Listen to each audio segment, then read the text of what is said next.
Yo, it's Guido coming at you with a Tactics Talk, guys, and a review of the Bourrasque. That sounds sort of vaguely Russian, doesn't it? The Bourrasque. It's a French word. It's a French word. I'm sure there's a very nice sounding French way to say brusque of some kind. So this is interesting. There is a marathon coming up. Starts today. And you'll be able to, you'll be able to get a discount on your Bourrasque. I don't think many of you are going to get it for free, but it is possible. I'm not going to really get into the marathon itself, but it is quite the grind. We are going to talk about this tank because you may be curious about whether you want to go for the discount. Really, at the end of the day, the marathons now are about discounts, unless you just really have a lot of time to play the game. So, is it worth it? Well, that's it.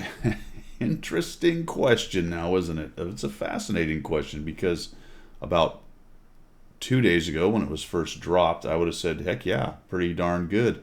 And now it's just good. Why? Well, because bizarrely it was dropped with extra DPM initially for the CCs that got a hold of it to the tune of about 2,000 and some change, 2,300 I think. But you can see it now sitting at 1,900 DPM. Now I don't cotton to the idea that everything is about DPM. I've poo-pooed DPM on multiple occasions, and that's still true. But that's a pretty big nerf because essentially what it's done is dropped your clip reload from 16 seconds to about 21. So 17 to 20, 21, something like that. About 3 seconds some change. And that's kind of a big deal with this tank. Kind of a big deal. So what we're going to do is we're going to do the standard treatment for this for a review. And I'm going to actually show you a game with it, with the old, it didn't last very long. I'm going to call it the old DPM. And then I'll give you a couple games with what it looks like now at 1909, or at least with my crew 1909. We'll take a look at the standard stuff. So we have, what do we have since I find it? Holy cow, what are we doing here? Overview, tech tree, 3D model. Look at the comparison between its peers. We'll take a look at my stats. I've played 20 battles, so I have a pretty good idea of how this thing is. Sort of. Again, caveat is I had about 8 battles with the better DPM, so it's a bit of a mixed bag to be quite honest, but it hasn't changed the way it fights. It's just changed how well it does it, I guess, to some extent. And then, like I said, we'll have examples of gameplay. So let's get started. We'll jump into the overview of the Bourrasque. Well, all right. So the overview. This, I got to tell you, this is weird. It's weird. I don't know what we're doing here, to be quite honest. It is a bat chat hole. So if you look at, and I've got both the scouts and the, actually let's bring the scouts back up. Scouts and the mediums here. So if you look at, say, faux example, where is it? We have a 1390, which has kind of the same hole. And then we've got a 13105, which has kind of the same hole. If you look at the Bourrasque, it's basically the same size with this great big turret and I think a 105.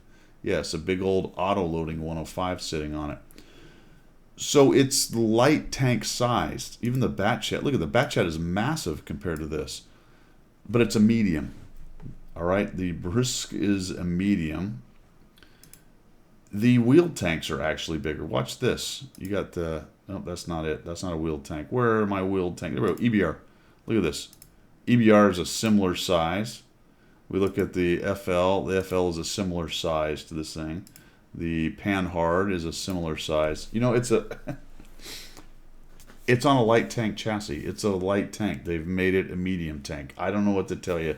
As far as that goes, it's very strange. It's got 3 crew, but basically very little armor, low slung, small tank, fast, with an auto-loading 105. It's kind of hard to pin down. At least at the end of the day, it does do the 3 crew for your Batchat 25T and for your 25T AP. That's about the best that can be said for it. You might go, well, hey, it does crews for light tanks. Yeah, well, it would if it was a light tank, but it's not a light tank. It's not a light tank. All right, so there you go. As far as the rest of the overview, where is it? The Bourrasque. Let's take a look at the details. A project of a French tank designed by these people. The vehicle was to receive a 2-man turret upgraded to accommodate a 105mm gun. Existed only in blueprints. Interesting. So there you go, the Bourrasque. Let's look at the tech tree considerations. Not much, as it is a premium. I sort of covered it, how weird it is, because it's a three-man crew. So really, the only crew training this thing really does well is your Bat Chat 25 TAP and your Bat Chat 25T. The Amex 30 and 30B are 4 crew members. The rest of the Bat Chat things and the Amexes and whatnot are light tanks, so that doesn't really help you much. You could train them in this tank and then pay the gold to switch them over, but you wouldn't be swapping back and forth doing that premium tank thing, which I think is less and less of a deal these days based on how well or how much you can train crews with books and all the other things that are going on. So, and there's, to be frank, there's so many changes potentially coming up. Talking about the sandbox stuff and the swap out, all the things with hit points and things that we're doing. To be honest, it's hard to really pin down when we look at this, how good of a trainer this thing is going to be and for which tanks. But for the moment, it really only is directly a trainer for your Bat Chat 25 TAP and for your 25T. Let's take a look at the 3D model.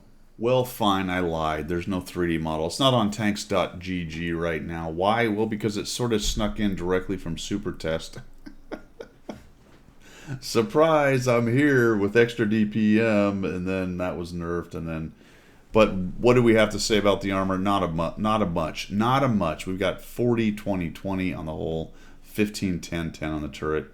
It's going to get pinned by HE. All right, this thing is just asking for it, so to speak, and it's a medium tank with that terrible of armor. It's interesting because it does work, but I'm going to tell you that in the traditional medium tank sense, this is not really a medium tank. It's a light tank, and unfortunately, it doesn't carry probably the best trick that a light tank has, and that's the full camo on the move. Okay, it's close. It's got great camo for medium tank, but it doesn't carry the full camo on the move, which means that this really bad hull armor and turret armor is a definite factor. And if you're doing medium tank things, then you're never going to bounce anything except for on those very strange angles or very lucky auto bounce kind of situations. And overmatch is going to be a massive thing that you've got to deal with on this. It is relatively low slung, so as far as that's not really armor layout, but it is kind of hard to hit. Although the turret's massive, so that does increase the size from a side shot that you can take hits from. And what else is there to say? It's just a very thinly armored tank. Very thinly armored. Where are we going next? I will tell you. We're going to go to a comparison amongst its peers. This is very interesting. All right, so as usual, I have, let's see, yes, I've got all premium tanks right here. As usual, I have stripped these things of all equipment and bonuses. They have 100% crew and basically stock top configuration. Obviously, as premiums, they're all going to be top configuration.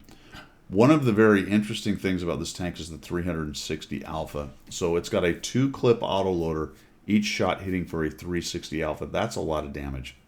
All right, 720 in 2 seconds kind of damage with only 2 shots going down range. That's pretty impressive. The penetration is poor. It's more light tank. This is why this tank is kind of schizophrenic. It doesn't really know if it's a light tank or a medium tank. It's not really a good light tank, and it's not really an amazing medium tank. It kind of combines some of the two. And we don't have a lot of tanks like that, but this one happens to be one of them that's like that, kind of interesting. Rate of fire at 5.1. That's kind of difficult to gauge because of the auto-loading mechanism. It's not directly applicable to autoloaders really in my mind. The reload is 21 seconds, 21.54. Mine's down to about 16, 17 seconds, something like that. After all of the bonuses, I want to say. Actually, that was beforehand. I'm not sure what it is now. We'll take a look at that a little while later once you put the crew in it. But the 16 was the old number. I want to say with the bonuses, it's around 20 seconds or so now, since it got nerfed, with 2 seconds in between each shell going down range, which is pretty good. The gun traverse is amazing on the turret, unbelievable. And that's kind of a light tank thing right there. So the strafing runs, things like that, it can keep its turret online. -6 gun depression is not great. It's okay, but that's a little bit painful, and I have found myself having some trouble with it. 13 elevation is atrocious, and you're going to have trouble on back slopes and things like that. I really don't like tanks that have bad gun elevation. It's very, very painful to play those. The soft stats are kind of interesting because they look bad, but it feels better than they are. And I think that has a lot to do with its dispersion on the move, and turret moving, which I don't have right here, is not as bad as some other tanks out there. But just looking directly at it, 3.36 aiming time is really kind of bad, and a zero point 0.4 dispersion is gross for a medium tank. That's really bad. But you're going to have some kind of balancing mechanism for a tank that has an autoloader that's dropping 360 alpha shells in 2 seconds. And that's what you get, is a bit of bad gun handling. However, once again, because the soft stats on movement of the hull and the turret aren't that bad, it actually, as a whole, as a gun platform, is relatively comfortable. The write-up on the website said some BS about some kind of great sniper, or it has great accuracy at any range, or some garbage like that. It's not so good at medium to long range. It isn't really a great sniper, but it's okay. All right, it's not terrible. So I think it's better in practice than you'll see than the 3.36 or the 0.4. I'll spit it out eventually. If you look at the average DPM, it's on the low side, but it's not as low as a Lorraine 40T, is it? Lorraine 40T, of course, has 2 extra shells in there as well, or is it 3? What do they got? 4. Yep, so it's 4 total shells in there as well. There's the armor. It's atrocious. More hit points than a light tank. The worst of the medium tanks. So there you go.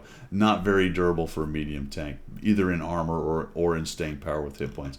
You do not want to trade much with this. And again, that goes back to what I said earlier about it's not a great tank in the medium tank role when you're trying to get up into someone's face right there. You really have to play it more light tank wise from a combat point of view. Okay, not light tank wise as in I'm a scout and a passive guy, but when I go into combat with a light tank, I'm very careful about how I do that, and I have to manage that engagement very carefully, where you might get away with some more kind of blunt in-your-face stuff with, say, like a 54 Mod 1 who can take a hit or two in there.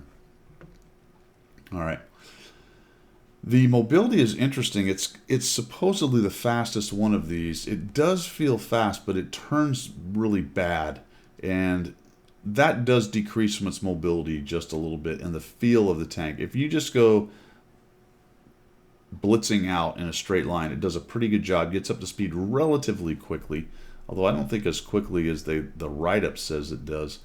But it is fast, even if it is not particularly agile and mobile in a turning kind of engagement. It's not terrible, but it does have some kind of bad ground resistance, and its turn circle is atrocious.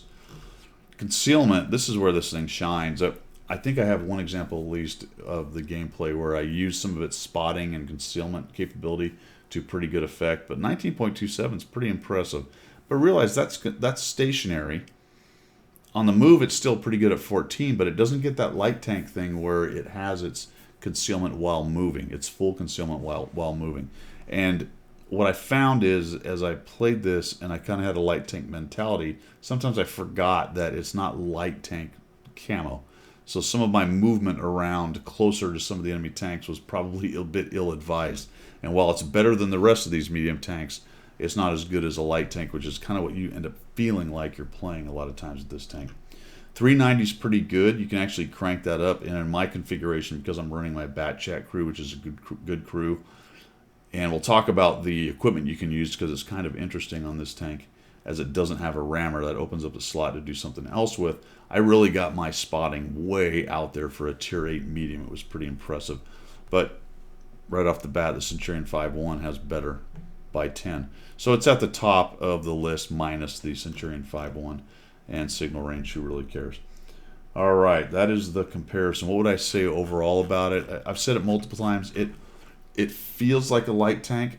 It's better played as kind of a heavy light tank, okay, a combat capable light tank. Think maybe like an LT-432 idea. You can sort of brawl and get in there and trade a little bit with people because you've got that big alpha and that kind of fear factor of dropping 2 shots. But if you do that too much or too early, you're going to be in big trouble with this thing. The alpha's nice. That finishes off near deads. That's one interesting thing about an autoloader that has a relatively high alpha like this. If you jump out with 2 near deads at, say, 300 hit points, You do that with a Lorraine. Now, you may need all 4 shots to do that, but with this guy, you have a good expectation of dropping both those guys just like that. And, you know, even 350 hit points, you have a good expectation of dropping 2 guys in a row, whereas in a Lorraine, you would need all 4 shots, and if you bounce one, you're kind of in trouble, that kind of thing. And the pen is kind of low, so a bit anemic on the pen. The gold, I want to say, is about 240. Not great, but a lot better if you need it there. All right, let's take a look at my stats, how I did in 20 battles. Well, all right, how did I do in 20 battles? Remember I said I had 8 battles when it had better DPM, so take that into account.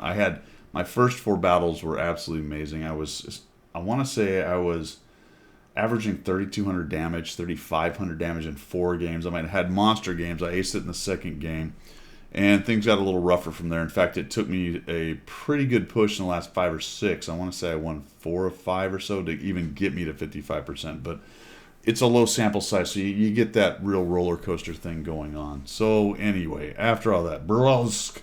How did I do in the Bourrasque? I was 20 battles, 55%, 1,016 experience. Anytime I'm around 1,000, I'm pretty happy. That means I'm doing pretty well in a tank, especially at that tier. Like I said, 55% survival is decent for such a light tank. So that's good. Damage ratio is good. Destruction ratio at 2.55 is nice. Armor use efficiency. That might as well be 0. That means I bounced one once, I think, somewhere. That's low. That's low. Like I said, there is no armor. How much armor does it have? No, none. There is none. 1,000 experience. I talked about 1,964 average DPG, which is not bad. 1,108 received. 600 and what is that? 668. Need my glasses over here. Is actually pretty good for assistance. So let's look at the rev. I got 155 battles in that. 57%, close to 1,000 experience a game, and I'm averaging 1,700 with a lot less assistance. That assistance, I think, speaks a lot to the fact that this really is kind of a schizophrenic light tank who doesn't know how to hide, as well as other light tanks. You know, basically, that's what this thing is. 1.35 spotted, it's pretty high. 1.4 destroyed is actually kind of low. That was interesting to me. And I managed a 4,000 damage game with 4 kills. Or 4 kills was my most kills. So if we look at the EBR, it's at 961, which is a lot less damage. But the assistance is about the same. I thought that was really interesting, actually. ELC, even 90, is a light tank. Assistance is way up there. That's really just a little assist monster. So, of course, that's a wheeled tank there. If we look at, let's say, the 40T, which is also on autoloader, I'm at 1892, which is similar and a bit less with assistance. And again, that speaks to the Bourrasque being more of a kind of a scout-ish kind of thing. What's the Lorraine's armor use? The same, 0.03. So 2 very thin tanks right there. So what does that mean? It's tracking so far at 20 battles slightly higher than the rest of my light tanks. Or sorry, the rest of my medium tanks at tier 8. I would expect that would probably come down a bit for me. I think I could probably hold 17 to 1,800 easily in 100 battles. I'd like to think I could get 19, maybe even 2,000, because it's kind of a good tank. And if I continue to play it very carefully, I might get there. But I'm not going to plant the flag and say I could do that. So I really think that for me, this is more a 17 to 1,800, which is pretty good DPG kind of tank. This is the one I would watch, though, the assistance, because I'm not sure. That might stay that high. I feel like it's really pretty good in the assist game with its vision and its relatively high camo, provided you can get to that mid to late game. And that's the trick with a tank like this that's pretty fragile. It's fragile. Let's look at my said the setup had an interesting thing going on, and mainly it's because it can't carry a gun rammer, which means you have some different options. I had a vert stab, which I think it needs, coated optics 100%, and then I put vents on it, which helps a little bit with the vision. So like I said, because the crew is pretty good, looks like, what, 3 skills working on their 4th, I have both of the vision things to 100%, recon and the radio signaling or whatever it is. I have optics, I have vents, You could probably even throw on optical calibration over here, but I tended to use stabilizer greasing. I had a few of those, so I did use some directives, not every game, but most. I had large kits, excuse me, and it does have APCR with both its rounds, one being 190 pen and the other one being the 240. So I carried 10 APCR and I had 2 HE just for giggles. It's a okay. I'm not even sure what the pen is on the HE. I didn't look at that. 53 is okay. That's not too bad with 44 average. So as a counter scout, maybe interesting actually. It's something to look into. Potentially doing some counter scouting with a couple rounds of HE loaded early and just trying to find one of those scouts and punishing those scouts early on and then flexing back from there. That was my setup. Let's look at some examples of gameplay and we'll wrap it up. All right, let's start with a little pre-nerf with the higher DPM just for giggles here. We are here on Minsk. Is that right? Did I get it right? Hey, I got it right. Spawned into the south and I'm not getting a lot of help over here. I'm going to play this a little bit differently. I'm going to play it very carefully because I think the play style here of not getting too wrapped up in punchy face early on is very important for this tank. This is going to be quite a bit of a Campa-Lampa ding-dong right here, but I also want to have you watch kind of how that early DPM with the better DPM before it got nerfed was a little bit more comfortable as far as clip management and getting shots down range. You can see that I have no help over here. I'm going to hang out here because I'm curious if they're going to send a lot, and all of a sudden I see, yes, that's a lot. And all I've got is my light tank up there. He's getting pummeled. There's a T-92 in the field, so I'm just really not going to go up there and die. So we'll run away. Very happy that I did not get spotted. That's very helpful. But because it's got good camo, really nice camo, I'm going to knock these down. I wish I'd have knocked the other ones down a little bit better. I actually kind of just tap them. And then they're in the way, so I didn't really like how I did that. I should have spread them out, and they might have gone away a little bit better. Because it's got pretty good camo and small size, I actually decided to just go right here. This is not really a play I would make with any other tank, but I was kind of curious how this would work out. And I had so many TDs camping back there. I thought, well, maybe I can get some spotting and punish some guys if they're a little unwise. You can see that those buses are in my way right there. I wish I'd have knocked them down more thoroughly. Of course, I never fight in this area on the map, so no surprise I screwed that up, and I didn't want to break cover to do it right now, so there you go for future reference. And I see this dude coming. I decided it's time to punish him a little bit. We need to make him go away. I wish I'd have killed him there, but I didn't. Now see the reload. Just watch this. It's the 16-second version. EBR's kind of coming in. I don't have a lot of options. He's got me spotted. And I'm worried about the artillery, so I'm probably going to eat some artillery here momentarily. I'm definitely spotted. He died, so that's a good thing. Problem is if the artillery noted me, and they do because I end up getting hit right here, I don't have a lot of options for escape, but I come out here and I find this guy trolling around, so we'll dump one on him. Check it out, didn't get spotted. Pretty awesome. Could be a combination of a bad crew and good camo, but I'm going to take a couple shots right there, and neither one gets me spotted, so that's fantastic. That's very helpful. And I just don't quite reload. So 2 shots down range. I'm up to 1,055. I found the LHM TV. Look how fast my reload's going there. I'm just about got there, but good news is someone else kills them off. And now I can start thinking about doing that autoloader thing of jumping out and taking out near deads. But not quite, because I'm still looking at a 40T. I've got another guy up there. I've got a Bat Chat 12T, and then I've got the T32 who's not dead. I really need the T-32 dead before I can start even thinking about moving over to the west side of the map right there. And the 40T posted up there is a problem because that's pretty good cover. And once I cross over to the west and go across that bridge, he's going to have all kinds of easy shots down on me down there. So the 32 died. That's very good. They already got him, so he's done with.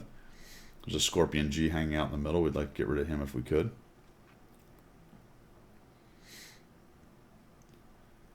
And the IS-22, the Ballerina, and the Lorraine. So that's a lot of firepower, especially the IS-22 is not really an auto-loader, but you get the picture. You can send 2 rounds downrange relatively quickly. So with 1,250 hit points, I can disappear pretty quick right there. So really just kind of doing more of a scouting and looking for an opportunity. We're a little bit ahead, but we're not doing great. I really want to get over there into the west, though, if I can. Taking out the Bat Chat 12T would be probably the cue for me to get over there. And I'm just not seeing any of their other tanks. There's 3 or so up in the city. The Scorpion's there. The Su-30 last seen. Back that way, I've got 3 over with me and a couple already. And that's more or less all of their tanks. Just kind of watching, hoping that Bat Chat 12T might show itself. There we go. We got this dude. He dies. I probably could have pickled one off. I don't know if you noticed there that how long that took to zoom in. I did find on these medium to long range sniper kind of things with this tank that you'll lose out on shots like that where you're just waiting for the silly thing to zoom in because you don't want to waste the shot on a poorly zoomed shot. Now the Scorpion's over there. He's kind of hanging out. He dies. And now things are looking a lot better. All of a sudden, the 40T decides to come in and I get a tracking shot, which is painful. And we take him down. So that's kind of broken it open for me. Now I know where the Bat Chat is. I'm going to wait for a reload. Now, 1,000 hit point Bat Chat's not really a guy I want to tackle. Because, yes, I could put 2 shots into him for 720. There's the artillery. They know I'm here now. For 720, but I would have that 16-second reload. He could drop his whole clip. And his reload's about as fast, if not slightly faster. I'd probably end up losing that fight. So what I really need is for somebody to take some more hit points off him. Notice I can kind of come out here, no problem. I'm not getting spotted. And I did not realize that my commander was dead. That is a bad mistake on my part. The first time I noticed it was right here. That's interesting. Now the Bat Chat 12T has gone into a weird spot. Whether he got trapped there or went there on purpose, I don't know. He might have been trying to cross. I'm just going to auto-aim this guy. Boom. And boom. Just nice too. Now look, see how crummy the hole turning right there is? The whole traverse. That just took a long time to kind of get to cover. That was a little bit painful. And it cost me a shot by the IS-2. It just took me forever to turn to the left and get myself out of there. The IS-2 gets me. He's turtled up behind something. I really just need to make this guy go away because, there we go. Because he's really cramping our style. I think I get another shot. There we go. Just take a poke at him and we'll back in here. And we've pretty much broken this open. We've taken a couple of their guys down here. I'm up to 2,385. Now I'm looking for a way to get into the IS-3 too. I'm going to show you some more examples of this thing's mobility. Its late game possibilities. This is where it really does start to shine in that mid to late game area, because when you're talking about 720 alpha just off of 2 shots, that's pretty good, and you can really start just whittling down near deads towards the end of the game.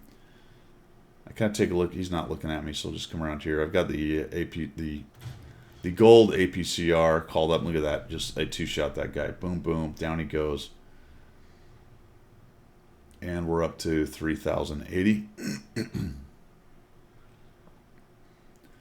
All of their tanks appear to be on the other side. Those are all fairly new lights, so we're just going to cruise across here, cut across this.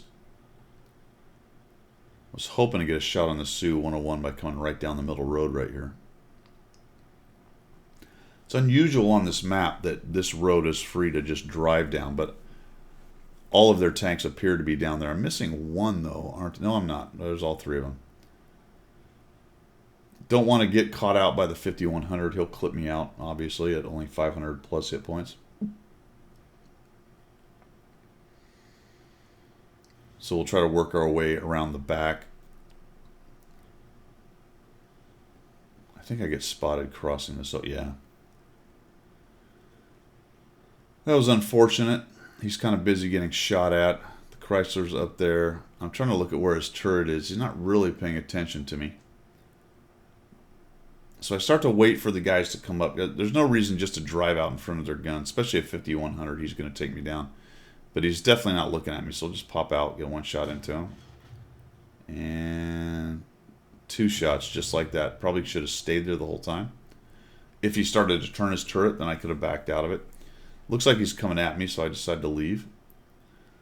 Not quite reloaded, but there's that comfortable 16-second reload. I'm almost back into the fight already. Probably let some hit points get away from me right there by not being aggressive coming around the corner. They kill him. Come around here. Bounce him. I'm going to take a shot. That's fine. And sneak one right into the lower plate there for 4 kills, 4,019 damage and an ace tanker. Now, granted, that was with the faster reload. So let's take a look at 2 examples with the slower reload.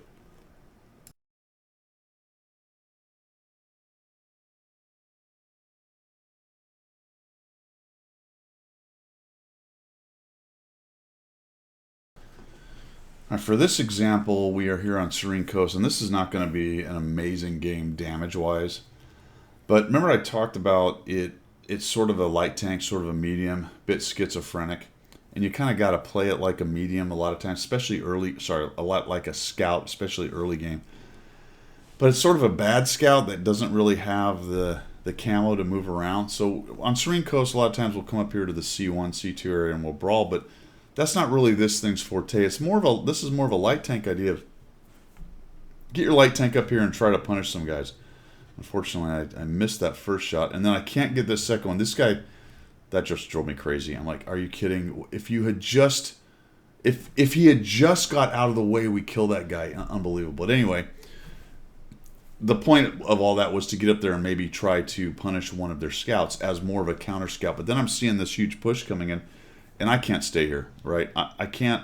I don't have that good turret like some of the tier 8 mediums do.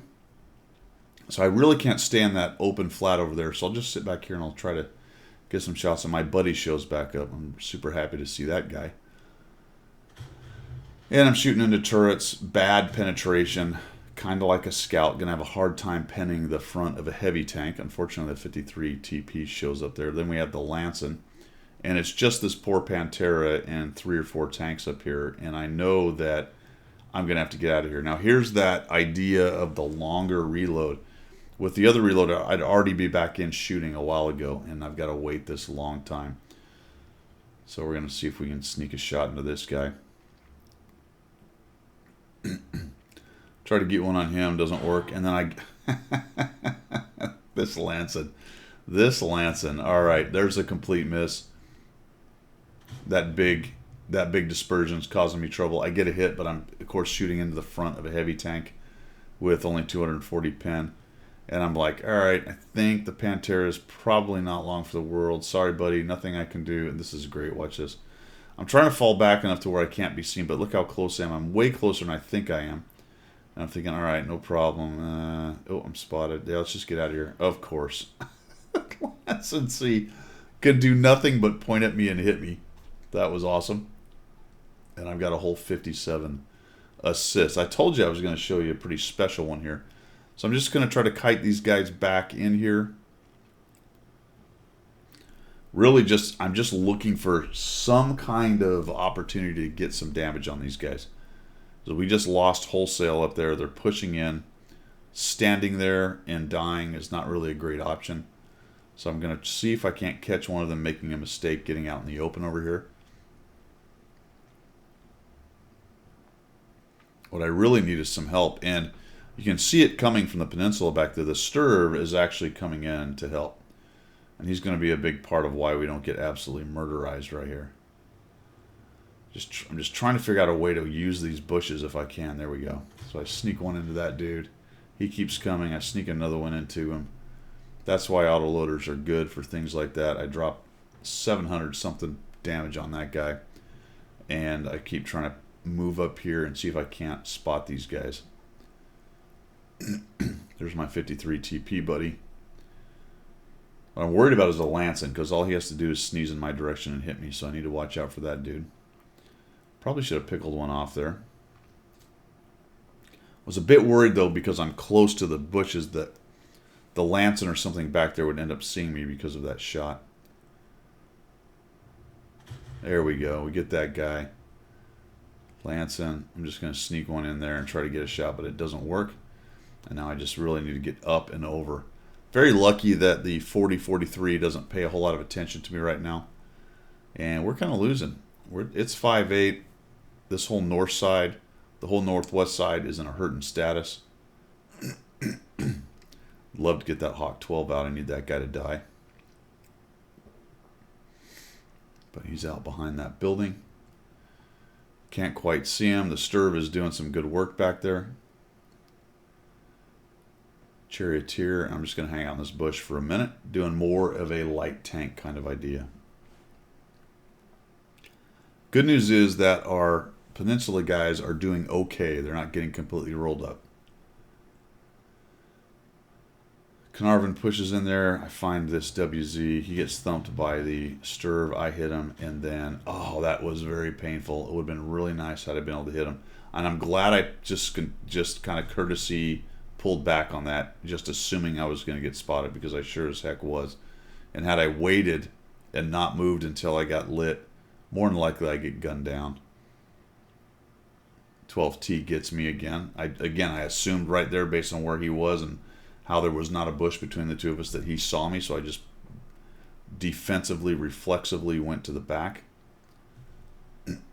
Shot still coming in. The Sturv's doing his work. And this is looking ugly. There's 3 of us, folks. There's 3. It's 6 to 12. See the Charioteer. I'm just, oh, geez. Try to get a shot on the Hawk, and dang it, I get a big hit, a big thump by the WZ.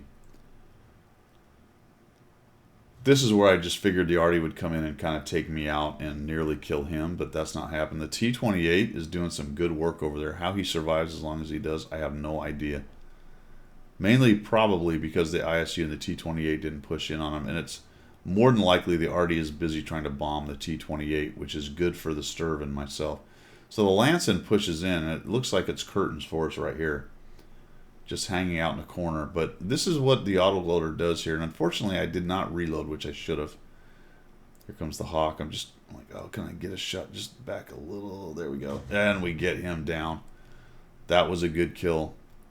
And now I'm on my reload. Now, wouldn't I have liked to have had that second shot pretty much right away? But the good news is the Lancen doesn't take the opportunity to push us.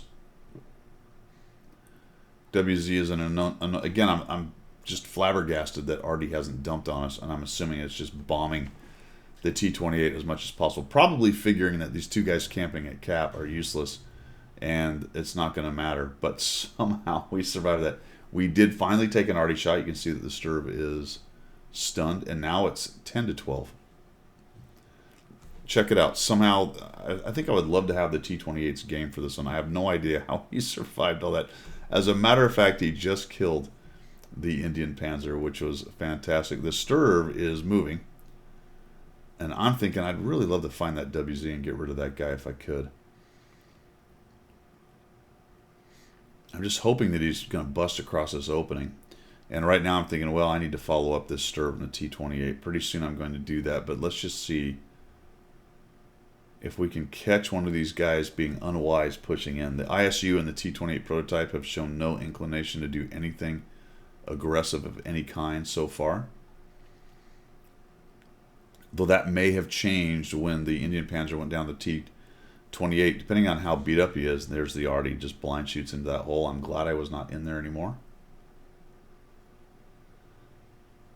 And the T-28 is moving up. So I see this going on, and I think, all right, well, who knows what the WZ has done? He may have even gone back at this point. Now it's 11 to 2. So let's go ahead and follow up the T-28 and the Sturv and try to support these 2 guys.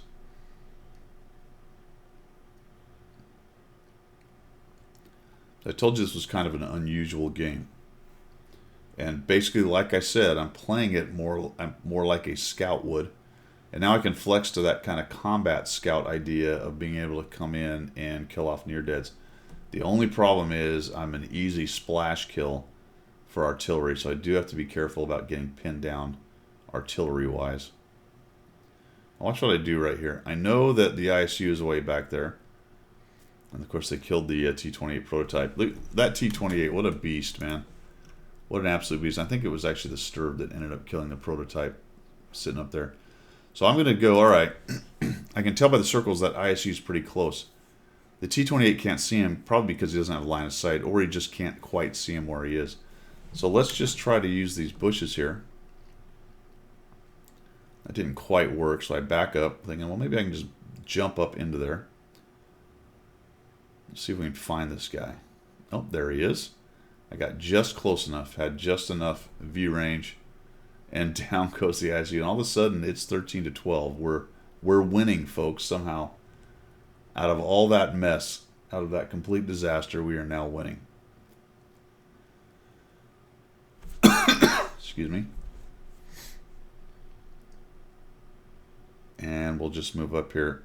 The question is, where's the WZ? Is he still sitting back there near our cap? Is he going to try to jump on the cap? Has he flexed back to his cap? Is he waiting right here somewhere? I figured we'd have seen him if we'd have seen him already if he was there, but turns out there he is. He's actually coming across the middle. Sturv's getting set up. T-28's looking for a shot. I come around here. I don't want to get too deep into this. There he is. Oh boy, I missed. And he dies. I really expected to die right there. I'm going to turtle up against this wall. Don't really want to get splash killed by artillery. I figure he's probably over there at, what, J2 or 3 or something like that. So we'll just climb up this wall a bit, make as hard a shot as possible. Hopefully he hasn't gone all the way back to our cap. That was the one thing I was worried about. He's maybe up in the north up there, and he drops one on me with a good angle. T-28's moving in. Sturv's moving in. I'm not going to go into the middle here because I don't want to touch the cap. And all of a sudden, I spotted him as I went by. And I think one of them actually has sight of him. It might be the T-28. Actually has a shot from down there. Yeah, there he goes. Somebody hit him, and I don't quite get up here and get a shot, unfortunately, before he dies to the T-28. So yeah, it's the T-28. I end up with 1,441, 786 assists. Not amazing. 3 kills, but really brought that one back from the brink, kiting the enemy just a bit, being smart. That's the point I wanted to show with this particular game, is that in order to preserve a vote in a tank like this at the end of the game, you really have to play carefully, not campy.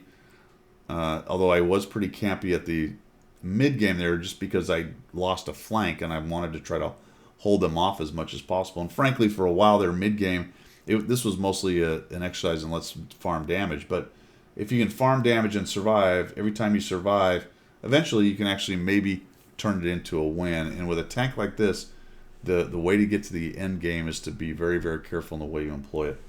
And also to show you the nice view range and the good camo of it, which is a great asset late game for winning games like this where you got guys, you got to dig out TDs and that kind of thing. All right, let's go to the third example.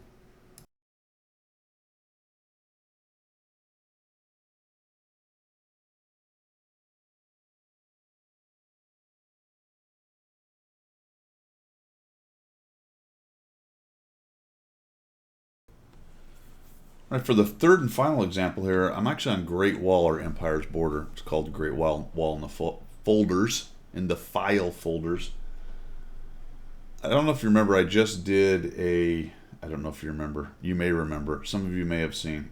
I just did a map room, and I did Empire's border. And one of the things I talked about is this north push with lighter mobile tanks. In order for it to work, you've got to be pretty decisive. We have a very interesting situation, and definitely an unusual situation develop here, and I'll show you as we go, in that we get a very permissive environment up here in the north, and we can do some things with it. But what that means is that in the southwest, they're pretty well outnumbered. And what you can see developing here is we have 1, 2, 3, 4, 5, 8, 7 or 8 tanks, and there are no enemy tanks here. None. I come around here, I'm thinking, well, if there was a fast light, we should have seen him by now. So he may be coming up with the slower mediums or maybe even some heavies. I mean, is the T-95 crawling up the hill? I don't know. Again, they're not showing up, so let's just take a quick peek. And once you look down this ramp and there's nobody there, then something very strange is afoot. The 430 follows up, and we just go ahead and push down. Now, something, I was going to say interesting, I'm going to call it annoying, happens right here. And I don't know why it is that I'm such a magnet for these kinds of shots, but we move in here, and so the options then are to come around behind them through this area right here, or to move up into the middle and start getting flanking shots there. And we're going to get kind of an even split of what guys want to do with that.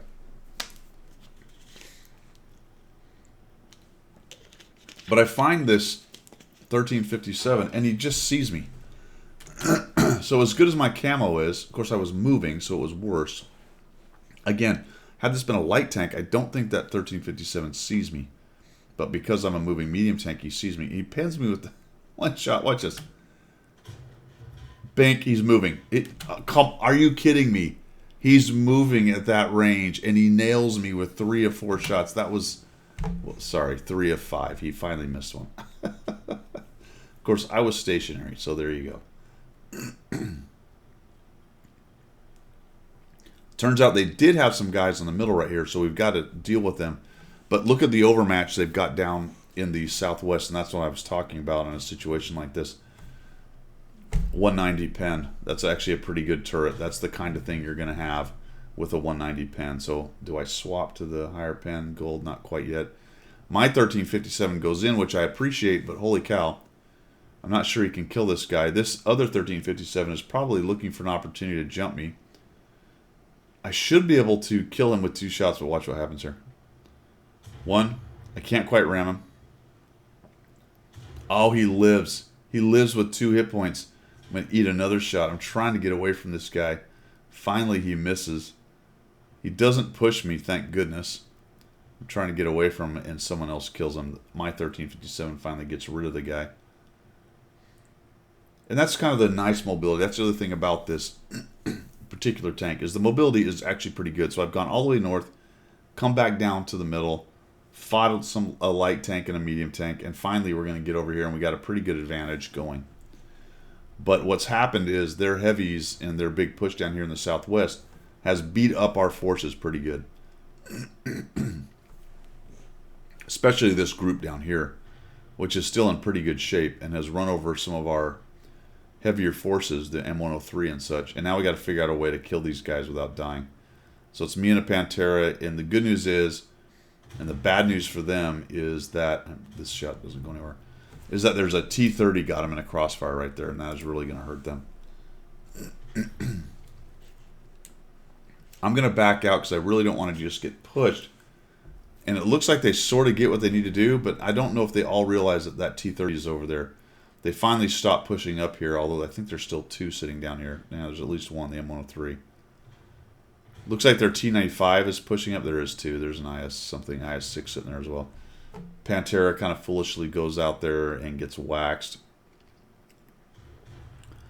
A couple of them shoot, so I know they're on reloads. There goes the 103. He fires. So I'm just going to come in here and see if I can just sneak one into that weak spot. We take him down. And I'm just going to push in. I actually blocked that guy's shot. I did not mean to do that. Come around behind him. Unfortunately, only had 1 shot, but he died anyway. From the IS-3 too. We lost that scrum behind us. So we are going to have to sort those guys out. And this kind of what looked like a sort of insurmountable lead for us has disappeared. 40T is sitting right there. He gets pieced me, and now I'm really rethinking this whole idea of why I came here. I'm not really too excited about it. The 8.8 goes in, and he gets tracked, and he dies. That gives me a shot in the side of that dude. And I'll come out here and try to finish him off. Here we go. I'm driving up on things. I don't want to just drive in front of the Lorraine. 2 shots and I'm pretty much done. Well, 3, I guess. Based on a 240 Alpha for him, I believe. Our heavies are doing a nice job, a decent job up there of holding those guys off. That T-95 is still alive. He's pushing in. We have 2 guys sitting on cap fighting a Pantera. And between myself and the T-30, we need to go track down this Lorraine, who has run back and has gone hold down behind a rock right here. And unfortunately, kind of catches me out. So I take 1 shot on the run. That kind of sucked. I'm going to eat 1. I think I eat another one, unfortunately. Yep, gets another one on me, and now I'm in big trouble, but he gets greedy, comes out, tries to finish me off, and I'm able to get rid of him with my 2nd shot, and that's kind of what that autoloader brings to the game right there. Good news is those guys did a nice job on the remnants of their push and got rid of the T-95 and the rest of those guys. The SU is trying to duke it out with the Pantera, who's now moving around. And we'll just drop 1. And down he goes. So we get rid of that guy. And I think Yeah, I did 344, so I ended up finishing him off. I was wondering if the ISU meta got a piece of him. 4 kills, 2,615 damage, 1,000 assist. Wanted to show you on this last one the mobility possibilities of this tank. And kind of follow a little bit of follow-up for my Empire's Border map room for Empire's Border and that north push. The only way that really works is if you find a situation like we had and you get back to the southwest and help your tanks soon enough before they all died. And even as you look at it, it was a pretty close run thing. For a while there, it was actually quite even, but our hit point advantage started to come into play when we finally got all our lights and mediums back into the fight there. Our guys in the southwest did a really nice job holding them off. All right, that is the third and final example. Let's wrap it up.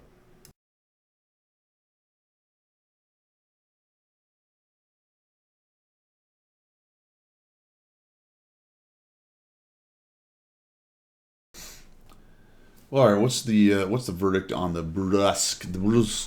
Well, let's first talk real quick about the challenge, about the marathon.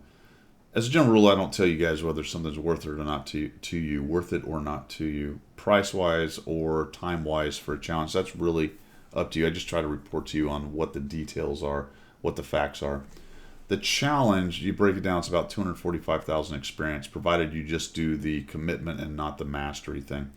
I think the first 3 for mastery are actually pretty easy. Cause at least 4,300 in a tier 10. But once you get to 4, now you need 5 top player with experience. I think I would much quicker get to 17,000 base than I ever was 5 times top 1 experience at tier 10. And they only get harder from there. So if you do the commitment thing, it's 245,000 experience total. It's a 10-day program starting today on Friday, which means about 50 battles a day.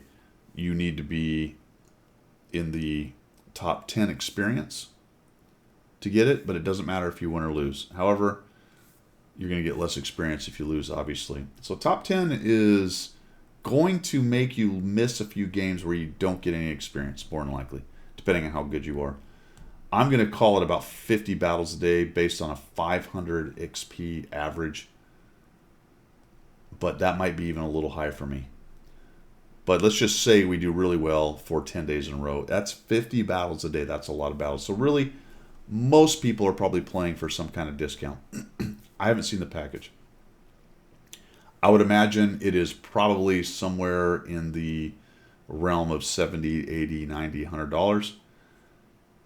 Probably more in the 70 range. So it's a package for the tank, but it's got other goodies with it, which means you really have to get quite a discount before you start getting a discounted tank.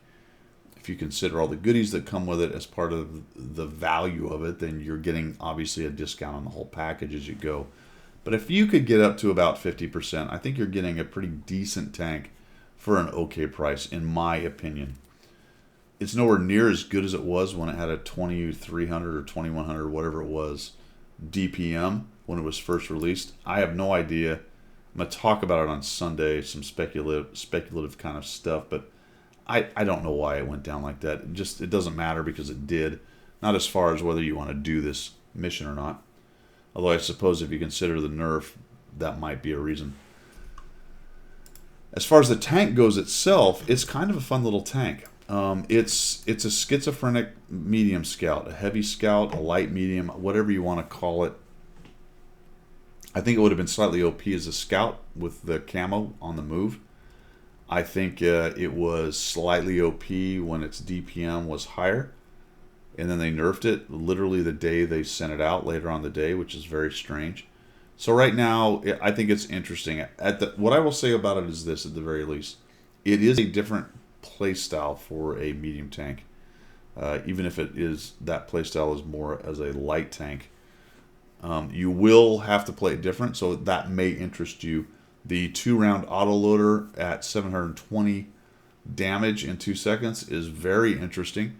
And if you're a good to great or excellent player, you're going to be able to leverage that very well. If you are not, you're going to struggle a little bit, and it's probably going to be a very frustrating tank because you're going to find yourself getting deleted a lot. You can't really play it like a traditional medium tank. And it's not even very easy to play as a traditional paper medium tank autoloader. You have to even be a little bit more careful than, say, a 40T, which can be very frustrating as well. However, a lot of people like the 40T, so that play style sort of carries with this. I know this review is kind of all over the place. It's because I don't, after 20 battles, I don't know exactly what to think about this tank. The release was weird. The nerf in the middle was weird. The place it exists on the tech tree as far as being a medium with 3 crew that only trains a 25T AP and a 25T, but it's really a light tank, is weird. The whole thing is very strange. So it's hard for me to come down and go, you know what, like maybe a Defender. Hey Guido, what's a really good heavy tank, premium heavy tank? A Defender. Hey Guido, what's a really good premium tier 8 medium? I don't know, 40T. It's interesting. You know what I'm saying? It is interesting. But I think if you're a French tank fan, if you're a light tank fan, if you're an autoloader fan, then this may be right up your alley. Right up your alley. I like it. Also, I didn't mention it, but I'm rocking the 3D skin. You can see it's kind of all white, but really nice with all of the packages and gear and stuff in the rack and all that stuff. Really, really cool. The 3D modeling that Wargaming is doing lately is really fantastic. So I do appreciate the skin as well. All right, that's all I've got for my review of the Bourrasque, the new Tier 8 French Mediate. I don't know. It's a weird little tank, but it's kind of fun. That's all I've got. We'll see you guys later. Cheers.